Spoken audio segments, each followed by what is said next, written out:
Hello, everyone out there. We're doing the second day of the Synth Society Summit. It's a lot of S's. Yes, and we are kicking off the top of this hour right now with getting started with modular. But first, we have a performance from Dissonant, and he's going to kick off with that.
That was awesome, Dissonant. It was awesome. Nice, man. Nice job.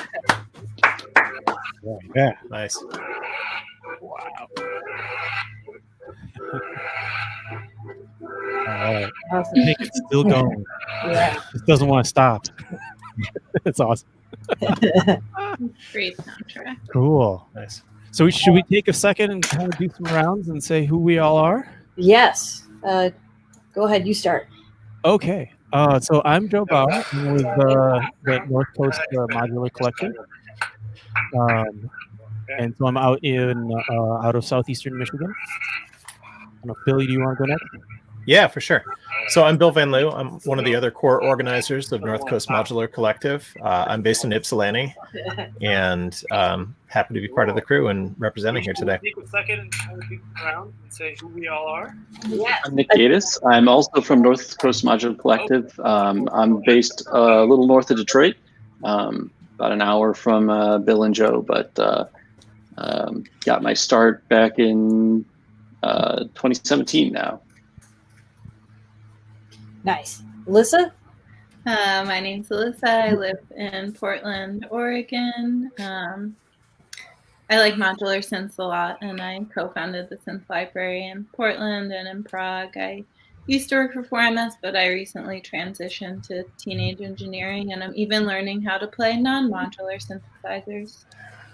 Nice. Yeah. Cool. And I'm Travarsi. I'm one of the founders of Southern California Synth Society. And this is I'm Sean Kruda, member of SoCal Synth Society.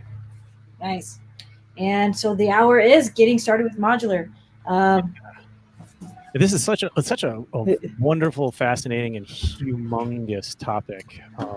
If for no other reason, I think my personal opinion is that getting started with modular, that question itself is such a very personal and interpretive kind of thing, that journey is a very personal journey, and it has to do with you and your own aspirations and what you're trying to do and get out of it, and how you interpret music and how you behave and how you work with the music.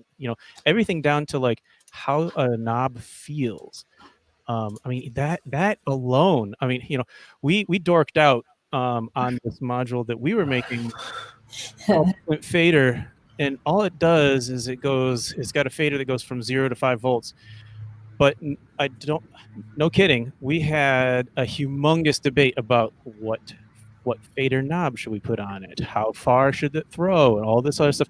And we had a kind of like a fader, like wine testing almost, where we had like 10 of them, and we each did the blind tastings. So it's okay. That one feels a little too viscous. That one's a little, too sloppy. I feel I taste a little bit of prunes aftertaste there on that one, but it's so incredibly personal that like what one person really likes, another person doesn't. Bill and I almost got into an arguing match about the width of the fader knob, and we realized, wait, it's not that either of us is wrong. It's just different approaches completely, right? Totally. Yeah. So you can multiply this completely out. And when you think about like one of the things we'll be talking about later is Modular Grid. If you go there and you look at this website that has this huge listing of like a lot of the modules that are out there, there's thousands and thousands of them. And if you think of it in like a network, it's like, what is it? You that times itself is how many different possibilities between a different module could have. So there's like these functionally limitless possibilities. So, when somebody says, "Hey, how do I get into to modular?" Wow, what a big, huge, expansive question, and it has to be very personalized. It has to be a very personal question, I think. Yeah, I think it's worth taking a second to step back and give a little context about what our group is and kind of what we do, because it really flows really nicely, I think, into this conversation. Mm-hmm. So North Coast Modular Collective is based, like Joe said, out of Southeast Michigan, and we've been operating for a couple of years and are trying to transition into becoming an actual nonprofit organization. We have 3 core things that are the heart of our mission, which is music, instruments, and community.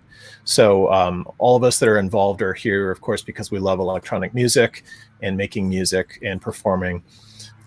We're also interested in a big part of what led to North Coast Modular Collective being a group in the first place was designing instruments, from very simple things to really complex and crazy things with hardware and software both. And then the other big thing, of course, is community. And for us, that takes the form of things like meetups that we hold every couple of months, as well as the other kinds of events that we do to build community in our area and with the electronic music community worldwide. And so we get a lot of those kinds of questions at our meetups and in our chat, like, I'm interested in getting into modular, or I thinking about this, or what about this thing? So this is kind of a really good fit for what we've been doing and the work that we've been kind of pursuing. Nice. Yeah. So Alyssa, when people come to you and say, how do I get into modular? What are the things that go through your mind? Like, what do you think of? Like, I think you're right. I think it's one of the more personal questions. And like, even though I've been doing introduction education in all kinds of settings all around the world for a lot of years now, I can't say I have like an easy answer for that still. Like, I don't know what the right answer is. Usually I'm like, well, what kind of music do you like? Because it could really depend on what your learning style is, on whether you, like knobs or buttons or whatever, techno or drone. And how much money do you have is another like really practical consideration too, because maybe you have to learn how to solder, in which case you might need to look at what kits exist and figure out how to build your system from there. It's such a big question because of all of the different factors that go into building your startup modular. But nowadays, I usually say VCV rack. Start with VCV rack and figure out what you actually like. And then once you know that, you can have something, rather than just going for something and figuring out that you don't really want it anymore and waiting to try and sell it on a Facebook group or whatever. Yeah, that's especially handy if the person who you're talking with doesn't know about modular and patching and those kinds of concepts. There's a lot about how the deconstructed nature of modular, if you're used to using a DAW or using standalone synths, that you have to kind of wrap your head around first in order to figure things out, right? Yeah. Yeah. And I think it's such a big thing to learn too, that it's important to not get too frustrated too early on, because then you might never want to do it. So in that way, like VCV rack is great too, because it helps you not put cables in the wrong places or whatever, stuff like that. You're like, okay, I can do this, and then it lets me drop into things that make sense. Like, Right. Yeah. And for those who aren't familiar with VCV rack, it looks like it's like an emulation of Eurorack modular on software, and it has some like virtualized versions of, hey, look at that, there it is, virtualized versions of real live modules. So I think there are some of the mutable instruments, some of the FACO instruments are in there, right? Yep, that's right. Yep. And then there are some that are just made by the community or made by other people. Yeah, it's pretty incredible. I've been using it here and there for a couple of years, and like Alyssa said, it's a fantastic sort of playground to sort of try ideas out and to try things out. I'll try things in VCV rack and then go back to my actual hardware rack and try those things. And I'll test things out. Like before I bought the Mutable Instruments Plats, I was able to try it out in software for free on VCV rack and go, yeah, I think I really do like this. I think this would work well for my setup, and try it out for free. The difference there is that I could put 6 in a rack in VCV rack, and that would cost $1,500 or something like that in real life. I don't remember what the price is, but that's true. And it's more social too. I don't develop in VCV rack. I sound like it's my baby, but I really do love it. You can just save your patches in an email and then send it to your friend, and they can open it up, and it's exactly as you left it with the knobs and the cables, and then they can add a cable and send it back to you. So I enjoy how easy it is to share in that format first. Obviously, you can never recreate something totally perfect on your hardware Euro rack. And something's always slightly hair turned to the left, or something you breathed on a knob. I don't know. Right. That's part of the appeal, though. I totally agree with you guys. I think VCV rack is an amazing resource, and everyone should definitely use it to try things out, to experiment. But the tactile feelings you get from cables, real hardware, real knobs, like nothing can replace that for me. Like I just love touching the instrument, and using a mouse and a keyboard. I don't know. I do it all day long at work. I did it all day long at work. I'm furloughed, so yeah, and I'm seeing that in the YouTube chat as well. People talking about the fact that they like to be able to put their hands on something, and that's definitely a big appeal for modular for me. I know personally. We've done some things with integrating software and hardware and some of the things that we've designed and approaches we've taken, but there is something really satisfying about, there you go, Joe. There is something very satisfying about actually being able to touch the instrument and just take a cable and plug it from one place to another and just kind of see and hear what happens there. And so I think a lot of it's about the transitions between when you're starting and as you gain either more gear or more experience. In the YouTube chat, there's people are mentioning the Expert Sleepers ES8 and ES9, and also the semi-modular gear, and those are like awesome transitional pieces to kind of bridge the gap between being in your DAW or being on your laptop and actually transitioning and integrating that with real hardware. And the same goes for semi-modular stuff. Obviously, the more integrated it is, the less expensive it is to make it. So the cheaper it is for you to buy. But like the Mother 32s, the No Coast, the Teenage Engineering, modular pocket operator line. I mean, all of those are awesome places to start where you can move and transition into fully modular or integrating that just with your DAW or anything in between. Yeah, there is actually a question in the chat kind of segueing into that is, what is the best semi-modular starter to gain the fundamentals? There's a bunch of different interesting modules out there. At least from somebody had mentioned the Mother 32. That's a Moog. That's a very straightforward kind of East Coast classic synthesis take on a semi-modular. The No Coast is from Make Noise is more of a West Coast style. Dopefer's got their Dark Energy 3.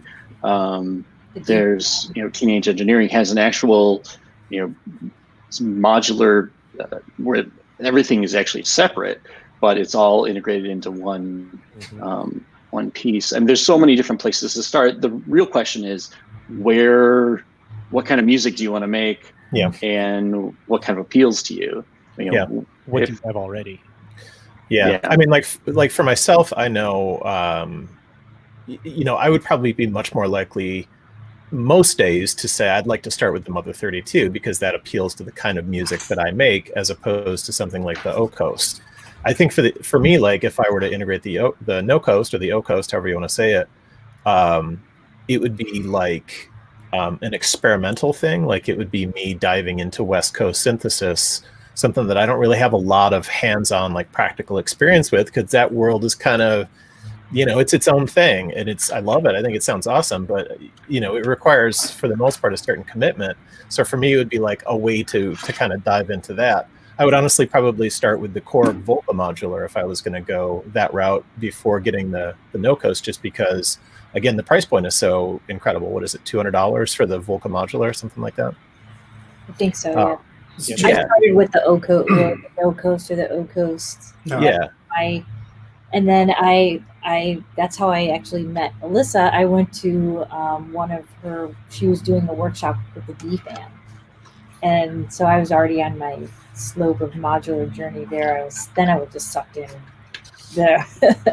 Yeah, I was going to say, D-Fam's not a popular mention for that, but I really do like the Mother 32, but that sequencer feels tricky for me sometimes, since I'm not oriented in that way or whatever. I've been learning over the years, but that's not what comes natural for me. So I had to really work hard to figure out that sequencer, and I really like how simple the one is on the D-Fam. I was like, I got this. Turning the knobs, you know what I mean? That's I'll never get the button combo wrong. There is no button combo, so And you can expand on it. Another starter question is like, hey, do you like sequencing and beats, or are you more into tones? Because for me, I like drone music anyway, so I don't need complicated sequences, really. Which kind of brings us back to the idea of what kind of music you want to make. I feel like that's a good place to start, or what kind of music do you already make? But more importantly, it's about possibly replacing a single element of what you do when you start with a semi-modular, if we're going to talk about semi-modulars as a gateway or an entry into Eurorack. Even if it's a small Eurorack system, it should really be like, what can I do on a Eurorack system that can take up one part? And then you can build from there. I mean, if you dive right in and try to completely replace your studio with a modular system right at the beginning, you're going to be overwhelmed.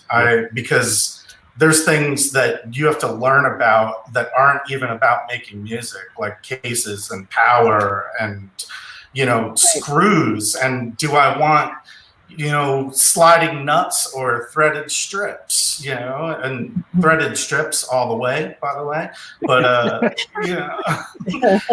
there's just so much to figure out. It's gonna take a long time to really find yourself, more than a year, like I've been doing this for 5 years and I feel like I only just came into it about maybe a year and a half ago, roughly, so that's like three and a half years of just figuring stuff out. Yeah, one of the things that we had kind of thought about talking about was that idea of stumbling blocks of getting started with modular. And a lot of the things that you just mentioned are those very common kind of stumbling blocks. Like, I have to spend a lot of money to buy something that will let me get started with this thing before it will make a single sound. And that's some kind of way to mount stuff and some kind of power supply for it. Not even talking about a case necessarily, but just like some way to put modules together and some way to power those things. And that's something that, I'm relatively new to hardware modular. I did Max MSP for a long time back in the day and a lot of hardware synth, but I'm only a few years into my own modular setup as well. And I think, like most people, that's the point where they're like, wait, how much money do I have to spend before I can start making any sounds at all?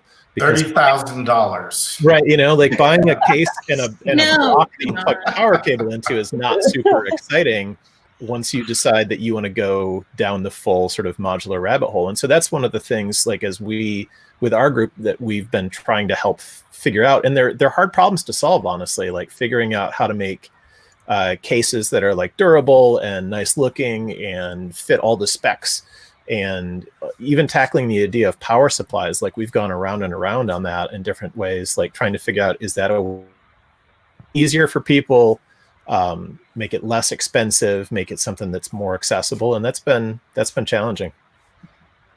Yeah, because if you're buying off the shelf, it's like almost $500 maybe for a modest sized case and power supply and everything. It's going to be lasting for a while.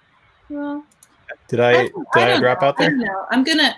Oh, yeah. I'm gonna just say, I don't think you have to spend a lot of money on modular synths. And I think my connection is getting a little flaky here.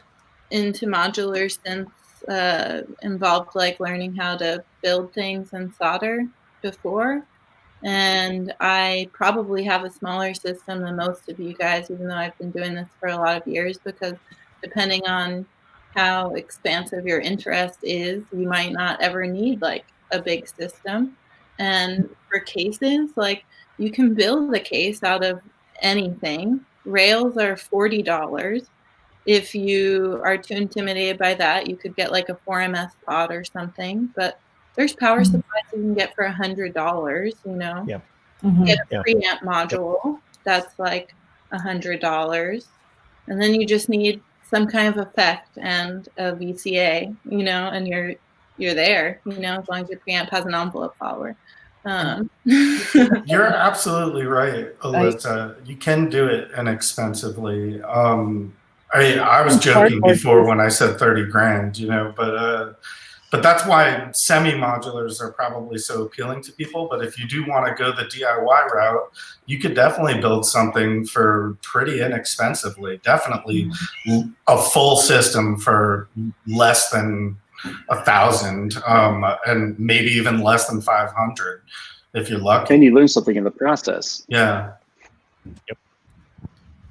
I mean, there's some great websites out there like Trogotronics where you can buy all these different pieces, and even I've seen people even use like cardboard boxes. My first case that I played for like probably an entire year, since I wasn't playing shows out at first, I had no reason to have a back on my case. It was just 2 end caps, and the end caps held the rails. It was an open back, and I took care to not put the drivers back there while I had it turned on, and that worked. And when I had a reason to like move my synth and play it somewhere, then I got one that had a back. Yeah, and we're looking at ways to try and do that. So like a lot of people will start, like you had mentioned, Alyssa, with like the tip top. So this is like the tip top happy endings kit. And that's my power supply. I have a very modest like hardware system right now with just a couple of rows and the tip top Micro Zeus. And that was one of the things. So one of my roles in our group is like thinking about cases a lot. So I've been working on these case designs where this literally just lets you drop the happy endings kit in there. So the idea being like, if you're somebody who started with a really simple case, or not even just case, but just like a simple system where you literally just had, like you were saying, the end caps and the rails from that happy endings kit, you could then just get the separate rails, so I don't have to buy something called a happy endings kit. Actually, yeah. But just like that kind of thing, like starting with something very, very simple, and then like providing ways for people to kind of move into what the next evolution of their thing is. Like Nick's got an awesome one there too. One thing I want to say about that tip top thing is, if you are getting into, that's very cool, into your rack, one of the things that I did was for $20, I bought the rack rails, and then you can use the tip top. It fits in those brackets, and then as you build, you can continue to add more that way as well. Especially if you're already into hardware and you have hardware in your studio, that's one of the ways you can kind of integrate that together, which I like. Alyssa's, you can find even on like Mouser and a lot of these like DigiKey and some other of these components outlets. You can find the rails at like 6-foot lengths and just hacksaw them. Yeah, that's what I'm saying. Because then you can have any size. Your little lunchbox. Yep. Remember that moment. Your own, like 2 HP case. Yeah. That's what this little guy is. It's just those vector rails bought off of DigiKey. Tupperware containers are actually the correct size. Oh, really? Cool. Yeah. That's fantastic. Huh. Yeah. There's also the complete system route just on the other side of this. I mean, there's several manufacturers out there right now that offer varying sizes on complete systems, and that comes with a case and power and all the modules. And one of the great things about going that route is that you'll have seen other people use it, and there's examples of it in the real world, and it's a full system, and it's really just about you learning it. You get it home, it works, you have no clue what the heck to do with it or how to make a sound with it, but it can. And then you can figure it out from there. So I know Pittsburgh used to do it. They have a bunch of great semi-modular stuff too, Pittsburgh. I don't know if they still do complete systems, but Make Noise definitely does. Verbose definitely does. And I don't know if WMD does, but there's the WMD SSF collab, which those modules are phenomenal for starting. Yeah, and again, it comes back to one of those early questions of how much do you want to spend and what's your goal here? Like if your goal is, I want to really learn the basics of synthesis and I don't mind spending a couple $1,000s to make that happen. Like one of our members just bought the shared system, and it's like, that's 5 years worth of learning right there, whatever, just to be able to dive straight into that and know that all the fundamentals and building blocks are there. I just popped a question up on the screen. I'm not sure if you guys can you see that? Yeah, cool. Yeah. High tech. Yep. Oh, great. Just a question from one of our watchers in the chat. If we can kind of touch on that, what are your feelings about building a starting system around the newest complex module that does loads of stuff versus around a standard, straightforward bread and butter like Dofer, WMD, etc.? I think it's kind of a mixed. It's a mixed question because there's like my first module was an expert sleepers disting, and talk about being a complex module.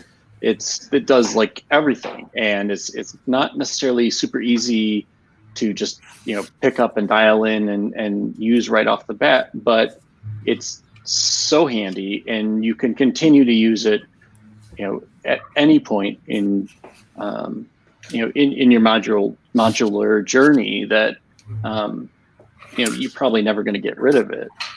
But it's complex, but it's also an inexpensive and easy first module to get. But at the same time, I mean that the bread and butter, having just a straight up analog VCO and a straight up analog filter and an envelope and a VCA is there's just so much you can do with that, and the tactility of it, like Jason was saying, is just being able to one function per knob is so much fun.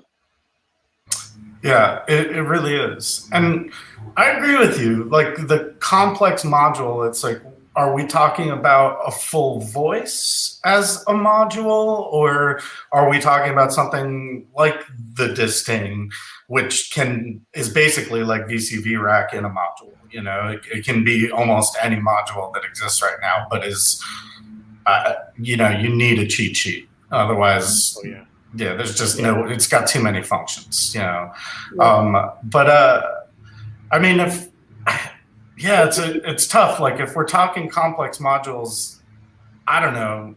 I think it depends on what type of music. It circles back to that same question, what type of music, because when I think of some of the first modules that I actually like, not semi-modular, but modules that I purchased, it was the BIA from Noise Engineering, and then the voltage block, and that to me. But I'm into percussion and dark techno, and I want crazy noises, so that was in line with what I wanted to do with modular. So I think it does circle back with what we mentioned earlier, which is first figure out what type of music, and then go from there. That's what's interesting about what you just said is that those two modules, there's one makes sounds and the other one the Varigate too. Sorry, I forgot to say that one too. What? And the Varigate. Oh yeah. So 2/3 of your first three modules were CV controllers, really. Mm-hmm. Yeah. They have the BIA has a lot of inputs, and so that. Yeah. So it was a full voice as opposed to having a separate onboard piece. Yeah. And I think sometimes when we talk with people, there's it's hard to understand, or it's something that's like kind of a thing that you learn over time quickly, kind of, is that it takes a lot of modulation to make things really click. Sometimes it depends, of course, on the kinds of music you're going into, but if all you have is VCOs and a mixer, then there's only so much you're going to be able to do. So the ratio of sound making modules versus the ones that are modulating things is, at least in my experience for the stuff I make, has been pretty high on the modulation side. I don't know. I'm curious, like what you all have found. Yeah, it's like trying to get the right ratio of chips to guacamole on your plate. It's like you eat all the chips and there's still guacamole left, so then you have to put on, it's a little bit of that. It's like, I want to make all these sounds, so I buy a couple of modules that make sounds, but now, like Joe said, they're kind of flat by themselves. They're just kind of static, and I want something that's more dynamic, so now I've got to get some modulation sources, but now I've got like more modulation sources and nowhere to plug them into. And so, there's definitely a little bit of that. I know for myself, I definitely started in terms of the modular rig that I've built with that standard, straightforward bread and butter kind of thing, because I really wanted to experience that ability to build up just a simple single mono voice. And even those terms that we're using, like voice, like if you're somebody that's only used to playing a standard hardware synth, that idea of what a voice is doesn't even necessarily make sense. So I think one of the things that's difficult in getting into modular is just learning all of these new words, learning all these new terms, and trying to find out, like, what do they mean when they say a gate versus a trigger? There's a lot of terminology to learn and to kind of wade through before you can feel like you're speaking confidently about what you even want to be able to do. Yeah, gate versus trigger was a rough one for me for months. I mean, a long time, and then even VCAs, I didn't quite get them, you know. But I mean, a trigger is a gate. It's just a really short gate. If anybody wants the answer, they're sort of interchangeable, but a gate has a variable width. A trigger is really short. Is the answer, you know? So, Well, but I think a lot of it's about just exposure and the ability to just Wait, work. Alyssa, we didn't hear you. Oh, sorry. It said it's equally on and off. That, I think, can be a simple way to wrap your mind around the difference. Like you said about gates being variable, not that triggers are necessarily short or something, but they're equal. They're consistent. I say think of them as keeping track of what we would consider time because they're so consistent. They're always equally half and half. Mm-mm. Sorry. Cool. No. So as people are getting into modular, Eurorack, and so forth, what are some of the kinds of resources that people should look for locally and also just online? So, you know, obviously, if you're in southeastern Michigan area, you can look us up, you know, come to a meetup, that kind of thing. But not everybody's in southeastern Michigan area. So, what are some of the kinds of the online kinds of resources that you all have used to get started and help other people get started? I think one of the most valuable resources that I had as I was starting to get into modular was the Molten Modular series on YouTube, because Robin Vincent, who runs that channel, has done a really nice job of really kind of doing that thinking work of going like, okay, what's my goal in building this thing? What are the new terms I need to learn? Like, where do I get this stuff? How much power do I need? What does it mean to do this or that or the other thing? I think for beginners, that series that he started, I think back in 2016, there's 5 or 6 episodes, maybe something like that, maybe even a bit more than that. And they're a little bit lengthy, but I think they're really useful for somebody who is completely brand new to the world of Eurorack hardware modular. yeah. I watched that series too. I thought he did a really good job kind of walking through. I like patching with Nicole.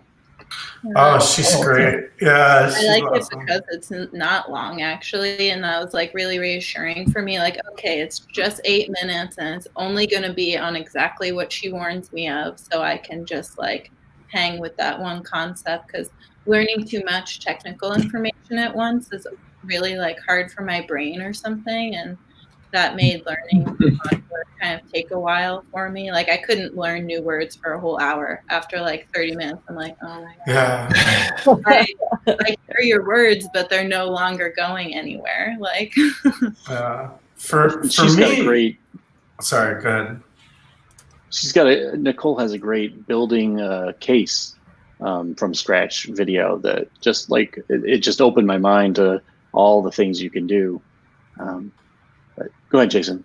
Yeah, I was just going to say, when I started, the only resource really that existed was Muffwiggler. There were some people doing videos on YouTube, and I learned a hell of a lot from Raul's World of Synths. He has a monster Doper system, and he's an educator and would go through every feature and function of a module extremely methodically. It might be a little dry, but it's really thorough and extremely helpful on YouTube. And I think all of his videos are still completely relevant today, especially from getting to understand modular and how things work together. They're fantastic. And I honestly, I can't give enough praise to DivKid. Even though a lot of it is just module reviews, he shows you a lot of tricks in those reviews, things that help you put 2 and 2 together. And, you know, I learned a lot from that guy over the years. So an awful lot. Yeah. Also, Alex. And communities, sorry. Oh, yeah. all of your communities. SoCal Synth Society, North Coast Modular Society, New York Modular Society, Seattle Modular Seattle. Sorry. I really think that everyone in those communities is so willing to help anyone who has any questions. They'll just go on and on for hours helping you. Like it's absurd. Yeah. So if you're just getting started and you don't know where to start and you just kind of stumbled upon our video here, you're like, where can I find more of this? So one thing is to check out if there's a modular on the spot somewhere near you.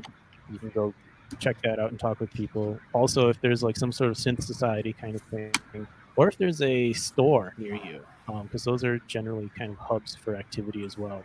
We're pretty lucky. We've got like Detroit Modular and some others around here, but you know, other areas don't have, you know, that kind of a big store nearby. And also, somebody gave a shout out to Mylar Melodies. He's also a really nice YouTuber out there. He's got some I like the way he approaches things from kind of a music making perspective rather than like here's the engineering spreadsheet of how the thing works. Also, I really have been growing to like Ali the Architect's videos. He was you know, actually did a patch demo a little earlier yesterday. He's the same thing. Like he comes at these modules and he kind of dissects them from the music perspective of making music. His rundown of like the ER 101, which is this sequencer that's like a computer, and I've never been able to wrap my head around it. And then I watched his video and I was like, oh my gosh, he like spoke English, and it wasn't like, you know, all engineering speak. So I tend to like those kinds of videos. And we also have Chris from Learning Modular as well. Yeah, I want to say there's also like Signal Flux in New York, who Izzy from Disc Woman, who also worked at Mannequins, is running that. There's the Fem Synth Lab in LA, which is super rad. Ljubljana has the SIPCA initiative, which does a lot of modular synths. There's Sounds Queer in Vienna, which is a modular group for queers over there. I think there's places like really popping up all over, and I think that's super cool. And like someone mentioned, they're really supportive communities, and there's actually a ton of them in some cities like LA and New York, multiple resources, and Portland too, like all kinds of flavors of modular nerds too, so you can find your special crew. It's funny. Like I think we've talked about this a few times in our group, but it feels like the modular community is really welcoming because everybody knows what it's been like to be there, trying to figure all this stuff out for the first time themselves, and knowing that it was probably somebody else, whether it was online or in real life, that was like helping them figure this stuff out. And then being willing to give that back because, you know, we've been through that thing of like, why is it not making any sound? It should be making sound right now. It's not making any sound. And like, which thing do I buy and where do I plug it in? Like, so it feels like that impulse to give back is kind of built into the experience of getting into this in a lot of ways. Yeah, I think finding people and seeking, I mean, there's so many resources. I mean, it just logging onto YouTube, you can find so much information out there. Finding people in person, whether, you know, it be a concert or an event like some of our societies produce, or, you know, just talking to a friend of a friend of a friend. I mean, there's somebody you know that is into this, or somebody in your network that's into this type of stuff. Finding people's difficult sometimes, but they're out there. And the more you can do in person, the better.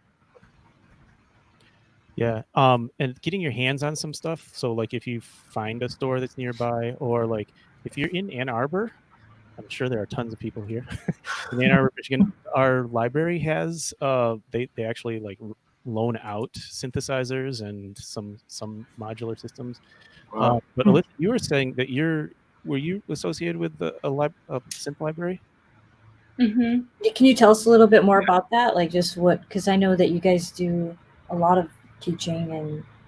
Yeah, the Synth Library was co-founded, oh my gosh, I don't know, 4 or 5 years ago now. I should really know, but I'm bad at that kind of time math. It's maybe 4 years ago, inside of a nonprofit here called S1. The nonprofit has been running for 6 years now. And the Synth Library is a collection of all kinds of synthesizers donated from manufacturers around the world. I'm not sure how many manufacturers there is now, but a lot. It's a very large collection. I'm kind of amazed sometimes when I go in that room. It's like 100 lifetimes worth of like learning to do or something, with all of the modules and combinations already. I don't know. And it's a sliding scale membership, and so anyone can come in, and there's always a volunteer facilitator that helps them learn. And there's all kinds of workshops, artist workshops, and soldering. There's a soldering station. There's a video synth and a video setup. So you can really get down with whatever you're interested in. And we also have a sister synth library in Prague, which is run by an amazing woman named Mary C. And they're also an actual location filled with synthesizers, and people can go in and take workshops. They do even more Ableton and computer workshops, because a lot of those ladies are DJs and stuff like that, which is cool. And I always like computers when I'm over there. There was even this one minute when I thought I was going to do machine learning. I was so inspired by a workshop. Then I remembered I don't like computers, and that's why it's really fun because you can kind of dabble in everything, but all the gear is just there in one room. And, you know, there's all kinds of people coming through for residencies that teach and share what they know. So it's been really amazing in those communities, getting to experience that. And it's kind of a departure from synth meets and stuff like that, you know, because it's a more usually structured format. Like you're there usually for a workshop or for your personal synth hours, and then it's like one person that you could ask questions to, but you don't have to. And I'm kind of a shy person, so for me that facilitates me getting that experience more than I do obviously go to synth events. But it's even though it's my job, I still feel shy sometimes to go up to someone, even if I know them, and be like, show me what's new about your module. So Yeah. Right. I know I was going to do a residency there actually before, you know, all this stuff that's happening. But I mean, it was great to see how that is set up, and just having that opportunity to have that platform to go in and just teach something and share something with people. And I like that. And just touching. I'm going to go to Shonda's drum class. Sorry? I'm going to go to Shonda's drum class and be like, guess what, everyone? I know techno now. Yeah. You know, one thing I want to say before we end, because I think it's it can be like an unfortunate side effect of a lot of scenes, is the idea of gatekeeping. And like, you know, I've sort of shied away from some of the online communities because there is that sense of like, well, you're not really doing modular unless you have 15 rows and like you've spent $3,000 on these 8 modules to do this, this, and this. And, you know, I think it's important for people to hear that it is completely valid to start with 2 modules. And like, if those bring you joy and bring something to your music, that is completely valid. you know, and don't feel bad if that's like your starting point and even your ending point. Like there's no contest here, you know. Yeah, I absolutely echo those sentiments. You know, the gatekeeping can be rough, but I think a lot of the actual synth societies, the communities, came together to combat that. While a lot of the online communities or forums may feel like that, you know, I think we're doing a job combating that. That's quite a case. That is Nice. all I play and perform with. It Nice. always stays this size, and maybe every couple years I switch out one module. But even though this has been my day job even for like 6 years or something now, that's still the size of my case. Like that's my end point. Even with the ability to make modules myself, like I could solder up modules all weekend long, but I don't need a big case to do what I like to do. Yeah. We have. Well, I'd like to thank the manufacturers of the modules because there is very little gatekeeping there. You know, thanks to the manufacturers, you can ask them, you know, the questions, and they actually respond. Often, you'll talk to the person who designed that module, and the bar for that is so much different than everywhere else in the world. Yeah, that's one thing I found, that people were approachable.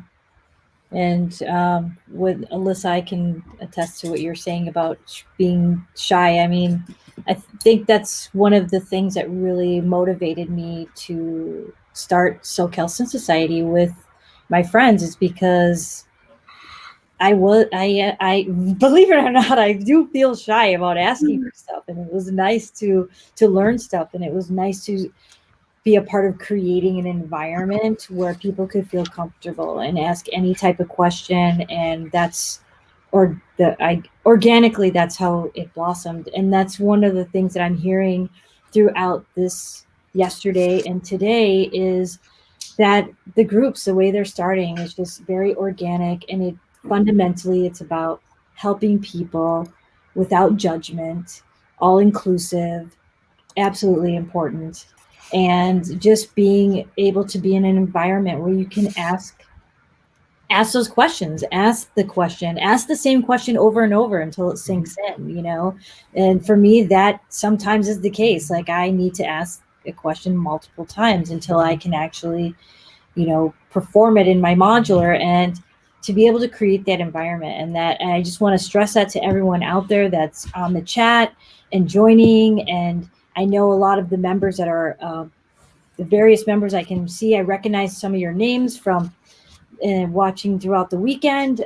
Thank you, all of you, for being a part of all these communities and collectives, because seeing this weekend, it just really shows and really validates how people really want to just give back to their synth community, help each other, and you know, just have fun and just make music, whatever kind of music you are making. So I just wanted to say that. But yeah, thank you. Awesome. Thank you. Thanks for hosting all of these cool. Yeah, thanks, Chandra. Yeah, this has been awesome. Yeah, thanks so much. It has been fantastic. Super fun. And I can't wait to get over to all the different areas in person. You know, I'm looking forward to that. Yeah, for sure. Do you want to say anything, guys, to wrap it up a little bit, or have any other input that you want to kind of share with everybody out there? I think the only other thing, that just to kind of piggyback on what Alyssa just showed us, the case that she's used pretty much for a long time, right? Is that, you know, if you think about this as a musical instrument, you don't pick up a guitar and think you can just play right away, or pick up a violin and think you can play right away, right? So sometimes it takes time to really find your stride, to really learn it. And you know, having the modules themselves around for a while really helps because you can learn them very like inside and out, right? Yeah, well, that's how I switched to that, because I running the synth library and working at 4MS, I had almost unfortunate lot of access to modules. So I was changing my synthesizer like every week. And I was playing with my bandmate, Yasi Pereira, who worked with Don Buchla for a long time. And so he has a little Buchla that he was playing. And I think it was like 3 or 4 modules or something, like very small system. So he has this little 4-module Buchla that he was playing, and he was just kind of zipping around the synth like so fast. And I was like, I wish I was good at synths like you are. And he was like, well, I've had this same 4-module synth for like 10 years in this configuration, so I think you would also be fast at your synth if you didn't change it every week. And I was like, oh yeah, good point. Like I'm gonna do that. And at first it was a little funny, but I've actually really liked it. And even once like we were touring around Europe, and I kept the same exact patch for a whole month, and I could still make the same patch, like no cables changed, a different thing the whole time. So it's really you learn a lot. Like I still have to learn, actually. I still don't know all the stuff all of my modules do, to be honest. Like the 4MS stuff does a lot of stuff. Oh yeah, some of these are so multi-dimensional. Yeah. Yeah. Awesome. All right. All right. Well, the weekend is still not over for us. We do have a couple hours left. Next, we are moving into the synths and hardware discussion. And then after that, we'll close it out with the Chris Meyer talking about the larger cases and approach to a focused case. So, yeah. Thank you. Thank you. Thank you, Shonda. Awesome. Thanks, Shonda. Thanks, everyone. Thanks Thanks. Everybody for Thanks, watching. It's great hanging out with everybody today. Yeah, nice seeing you guys again. Thanks. Take it easy. All right, cheers.